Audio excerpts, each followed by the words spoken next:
বেশ কিছুদিন আগের করা একটা ব্লগ আজকে আপনাদের সাথে শেয়ার করতে যাচ্ছি। ঈদের পর আমি যখন ময়মনসিংহ ছিলাম তখনই কিন্তু এই টুকটাক ভিডিওগুলো আমি সংগ্রহ করেছিলাম, কিন্তু ব্লগ আকারে আপনাদের সাথে শেয়ার করবো সেটা চিন্তা করিনি। বাট আজকে বলতে পারেন একটা জোড়াতালির ব্লগ আপনাদের সাথে শেয়ার করতে যাচ্ছি। কেমন আছেন? আসসালামু আলাইকুম। কে কোথায় থেকে দেখছেন অবশ্যই কমেন্ট করে জানাবে। ওই দিন ফ্রাইডে ছিল, তো ওই দিন হচ্ছে দুপুরবেলায় আমার ননদের বাসায় আর কি দাওয়াত ছিল। ওর বাসায় দাওয়াত খেয়ে আমি আর আমার বোনের ছেলে মাহাজ আমরা দুইজন মিলেই বাণিজ্য মেলায় চলে এসেছিলাম। আমার বোনের ছেলে যেদিন থেকে শুনেছে যে খালামণি ওদের বাসায় যাব, ওই দিন থেকেই সে আমাকে নিয়েই মেলায় আসবে, ওইটাই তার প্ল্যান ছিল। আর আজকে হচ্ছে আমি ওকে নিয়েই বাণিজ্য মেলায় একটু চলে আসলাম। সন্ধ্যার সময় আবার আমার বাস ছিল, তো দুপুরের পরে যে 2-4 ঘন্টা সময় পেয়েছিলাম তার থেকে কিছু সময় আমি মাহাজকে নিয়েই মেলায় চলে এসেছি।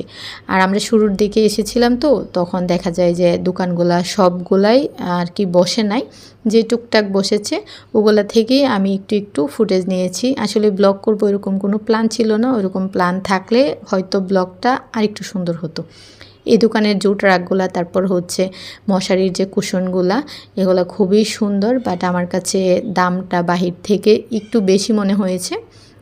ওই যে শুরুর দিকে এসেছি সেই জন্য, শেষের দিকে কিন্তু দামটা আবার অনেক কমে যাবে, কিন্তু তখন তো আসলে ইচ্ছা করলেও আমি আসতে পারবো না। আমি এখান থেকে কোনো কিছুই কিনি নাই, কারণ এমনিতে আমার ব্যাগ ভর্তি জামা কাপড় হয়ে গিয়েছে। এখান থেকে কোনো কিছু কেনাকাটা করলে আমাকে হচ্ছে আলাদা একটা ব্যাগ ক্যারি করতে হবে, আর এত লং জার্নিতে এইসব ব্যাগ ক্যারি করা আমার কাছে খুব হ্যাসেল মনে হয়। এই দোকানের প্রত্যেকটা জিনিস অনেক বেশি কোয়ালিটিফুল ছিল আর সুন্দরও ছিল। ওই যে মাটির জিনিসের প্রতি আমার একটা আলাদা টান আছে, ওই জন্যই মনে হয় জিনিসগুলো দেখতেও সুন্দর। যার যেটার প্রতি টান তার প্রতি কিন্তু অন্যরকম একটা ভালো লাগা কাজ করবে, এটাই খুব স্বাভাবিক।